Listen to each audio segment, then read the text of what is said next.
ওসমান হাদির উপর হামলাকারীদের নাম উল্লেখ করে রাজধানীর পল্টন থানায় মামলা করেছে হাদির পরিবার। এই বিষয়ে বিস্তারিত জানবো সহকর্মী রাব্বি সিদ্দিকের কাছ থেকে। তিনি আমাদের সঙ্গে যুক্ত হচ্ছেন। রাব্বি, মামলার এজাহারে কি কি উল্লেখ করা হয়েছে, ঘটনার বর্ণনা কিভাবে উঠে এসেছে মামলায়, সব মিলিয়ে বিস্তারিত জানাবেন। এখানে মামলার যিনি বাদী তিনি হচ্ছে এই হাদির খুব নিকটাত্মীয় এবং তিনি, আপনি জানেন যে আসলে এই ঘটনার পর পুরো পরিবার কিন্তু বিধ্বস্ত, বিমর্ষ এবং সেই সাথে তারা কিন্তু তাদের প্রিয় মানুষটির সুস্থতা নিয়েই কিন্তু বেশি চিন্তিত।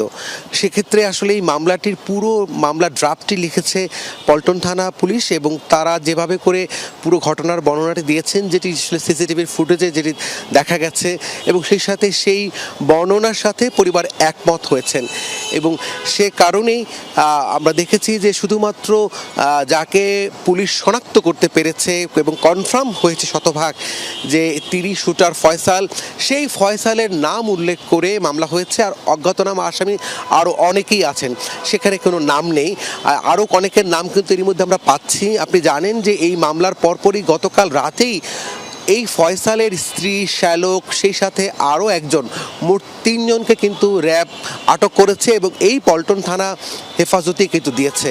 তার মানে দাঁড়ালো এই হাদির উপর আক্রমণের ঘটনায় এখন পর্যন্ত 6 জনকে আটক করেছে এবং সেই 6 জনও কিন্তু এই পল্টন থানায় হেফাজতে আছেন এবং এর মধ্যে মোটর সাইকেলের যিনি মালিক তিনি কিন্তু গতকাল রিমান্ডে আছেন এবং এই মামলা যত সময় যাচ্ছে তত পুলিশের দাবি যে তারা অনেকটাই অগ্রগতি করতে পারছেন, যদিও এখন পর্যন্ত কিন্তু মূল যিনি শুটার, সেই সাথে মোটরসাইকেল চালিয়ে যিনি গেছেন আলমগীর, তারা কিন্তু ধরাছোঁয়ার বাইরে। গতকালে আমরা জানতে পেরেছি তারা কিন্তু দেশ ছেড়ে পালিয়ে গেছেন, সীমান্ত এলাকা ক্রস করেছেন শুক্রবারই।